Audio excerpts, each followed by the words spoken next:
Bom dia, que seja maravilhoso, que haja paz e contentamento no seu coração. Hoje nós vamos falar o resumo do livro de Miqueias, que faz parte do Antigo Testamento. A seguir vou colocar para vocês o nome de todos os livros da classe dos menores profetas. Menores profetas não significa que eles são menores na qualidade, não, mas menores profetas no sentido de ser os livros menores.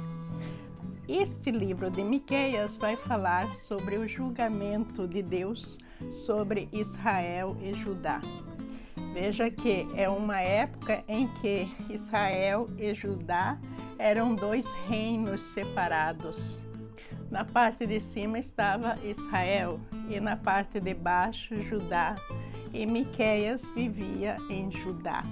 Os livros dos 12 menores profetas, ou menores livros, que são os últimos livros do Antigo Testamento, são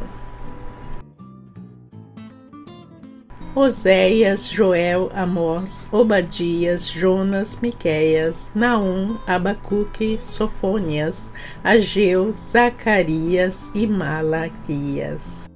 Agora mostrando para vocês duas fotos de mapas. Na primeira foto, em azul e amarelo, aí mostra o reino de Israel em azul em cima, capital da Samaria, e embaixo em amarelo o reino de Judá, capital de Jerusalém. Já à direita vocês vão ver aí em azul que agora nos tempos atuais é um reino só, o reino de Israel. O profeta Miqueias morava no reino de Judá, mas ele está profetizando tanto para Judá como para Israel. O livro de Miqueias é sobre profecias e julgamentos de Israel e Judá, e foi escrito nos anos de 738 a 698 a.C., para advertir as pessoas sobre o julgamento de Deus e que também haveria esperança no final. O que havia acontecido naquela época é que Deus enviou os assírios para tomar o lado norte de Jerusalém.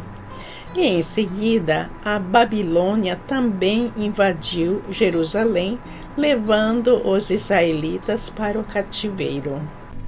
Quanto a mim, estou cheio de poder, cheio do Espírito do Senhor, estou cheio de justiça e força para anunciar o pecado e a rebeldia de Israel. Miqueias 3, versículo 8. Escutem, líderes de Israel, vocês odeiam a justiça e distorcem o que é certo. Constroem Jerusalém sobre um alicerce de homicídio e corrupção. Miqueias 3, versículos 9 e 10. É uma época muito sofrida para o povo, e Deus, através de Miqueias, profetizou para alertar principalmente os líderes políticos e religiosos sobre esse problema que estava existindo na sociedade, que teria que parar. Mas que problema é esse? É que tanto os líderes religiosos quanto os líderes políticos da época, eles estavam roubando do povo, eles eram muito avarentos. Os profetas, os ditos profetas da época, não profetizavam para Deus, eles cobravam para profetizar. Os governantes julgam conforme os subornos que recebem.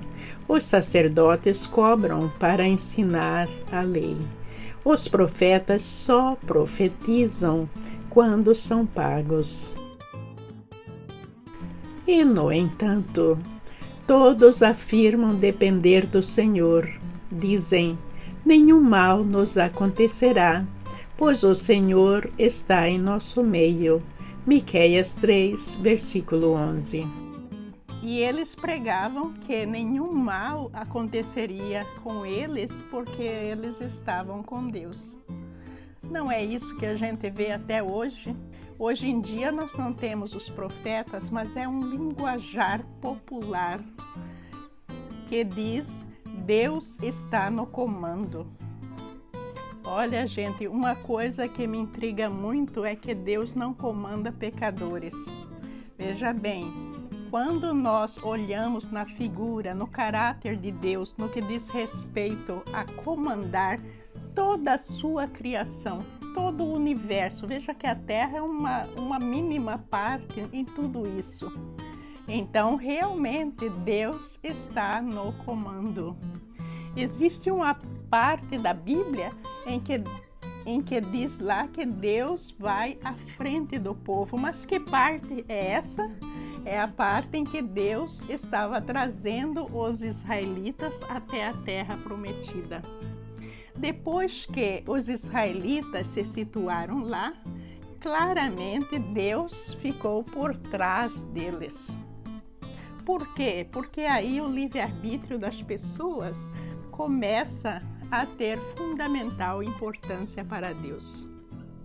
Deus lhes deu aquilo que eles mais precisavam, que era uma terra, um lugar para eles morarem. E Deus, a partir desse momento, espera que todo o seu povo volte para Ele. Mas o que é que aconteceu com os israelitas? Não, eles começaram a adorar outros deuses. Eles começaram a voltar para a prostituição, para um monte de problemas, como acontece no dia de hoje. Agora, esse ditado popular que diz Deus está no comando, por que é que me incomoda tanto? Porque Deus não comanda os pecadores e porque isso traz descrença. Veja que quando você diz para alguém, Deus está no comando, e daí essa pessoa vê toda a calamidade que está acontecendo, com enchente, com doença, com miséria, desigualdade social, as pessoas fazendo horrores, matando, roubando.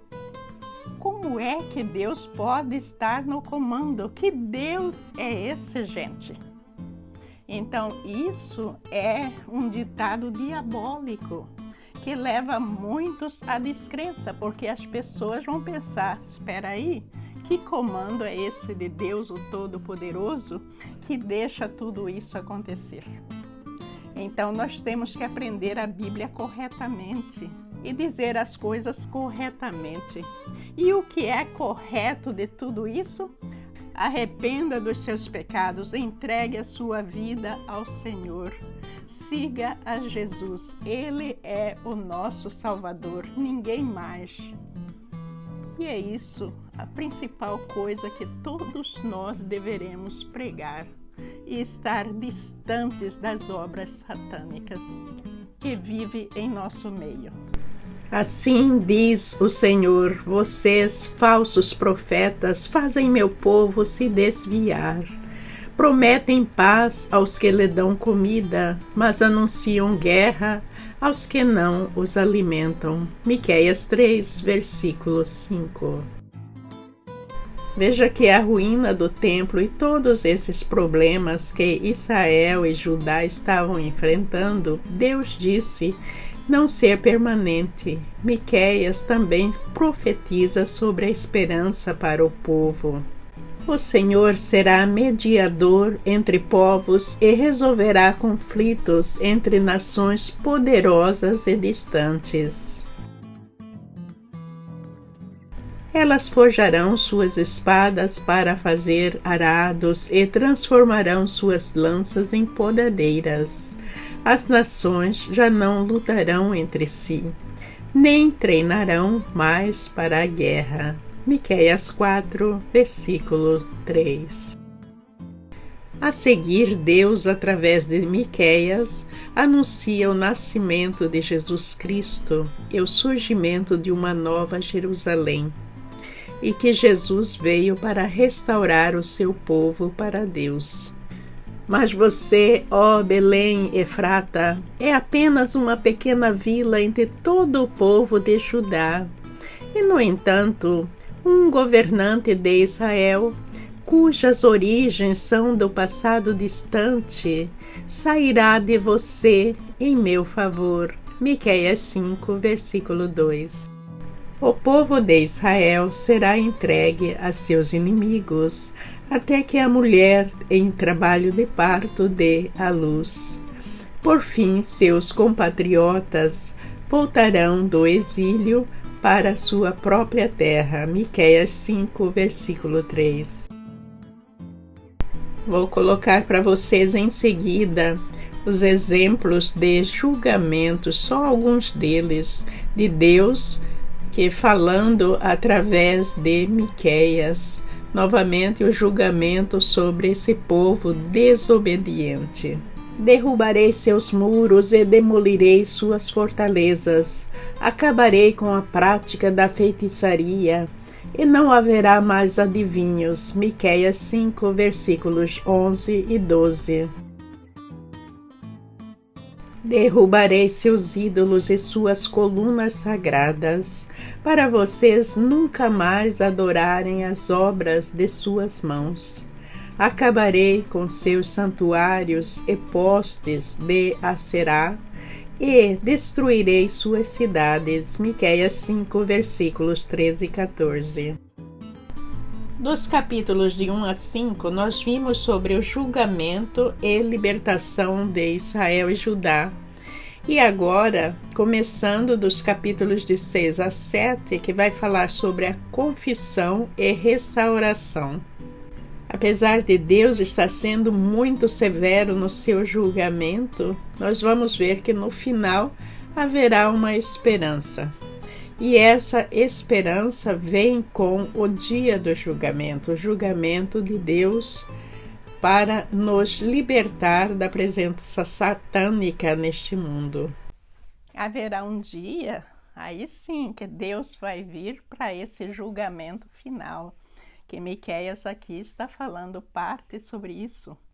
Então, Deus vai retirar do nosso meio todos os que estão voltados para o Satanás. Vai retirar o Satanás do nosso meio e vai jogá-los no inferno. Aí sim, nesse momento, quem sobrar estiver com Deus, aí pode dizer: Deus está no comando. Mas agora nós estamos numa época muito difícil, numa época em que a gente tem que orar e vigiar para nos afastar das coisas malignas e não ser usado por essas artes malignas para levar à descrença. Jesus precisa de pescadores de homens, pessoas que levam a sério a palavra de Deus e preguem a palavra de Deus para a sua causa, defendendo a sua causa. Ó povo, o Senhor já declarou o que é bom e o que Ele requer de você. Que pratique a justiça, ame a misericórdia e ande humildemente com seu Deus. Miqueias 6, versículo 8. Se forem sábios, temam ao Senhor. Sua voz clama a todos em Jerusalém. Ouçam os exércitos de destruição. O Senhor os envia. Miqueias 6, versículo 9. O livro termina com a esperança de Miqueias para a sua salvação. Vou colocar a seguir para vocês. Agora veja que essa deve ser a nossa preocupação principal nesta vida. Porque a nossa vida, ela é muito curta. E a gente tem até o dia do nascimento, até o dia da nossa morte, para a gente voltar a Deus, arrepender dos pecados, fazer aquilo que é certo. Passar por tudo que a gente tem que passar, amadurecer a nossa fé. E daí a nossa fé será acrescentada cada vez mais, porque a gente está cada vez mais perto do Senhor Deus. Veja que mensagem linda no livro de Miqueias. Eu vou colocar aí para vocês e em seguida também o versículo-chave, que é um resumo praticamente de tudo aquilo que nós deveremos tirar para nós do livro de Miqueias. Quanto a mim, busco o Senhor, espero confiante que Deus me salve. Certamente meu Deus me ouvirá. Miqueias 7, versículo 7. Não se alegrem meus inimigos, pois, mesmo que eu caia, voltarei a me levantar. Ainda que eu esteja em trevas, o Senhor será minha luz. Miqueias 7, versículo 8. Voltarás a ter compaixão de nós, pisarás nossas maldades sobre teus pés e lançarás nossos pecados nas profundezas do mar. Miqueias 7, versículo 19. Tu nos mostrarás tua fidelidade e teu amor, como prometeste há muito tempo a Abraão e a Jacó, nossos antepassados. Miqueias 7, versículo 20. Versículo-chave. Ó povo, o Senhor já lhe declarou o que é bom e o que ele requer de você, que pratique a justiça, ame a misericórdia e ande humildemente com seu Deus. Miqueias 6, versículo 8. Está escrito aí no versículo-chave que pratique a justiça, ame a misericórdia e ande humildemente com Deus. Que coisa certa para a gente analisar e colocar na nossa vida. Um bom dia, muita paz, muita saúde para todos vocês. Que todos nós tenhamos esperança de um dia melhor, em que Deus virá e estará no comando de tudo, e que nossas vidas serão preenchidas com o amor de Deus somente. Bom dia a todos vocês.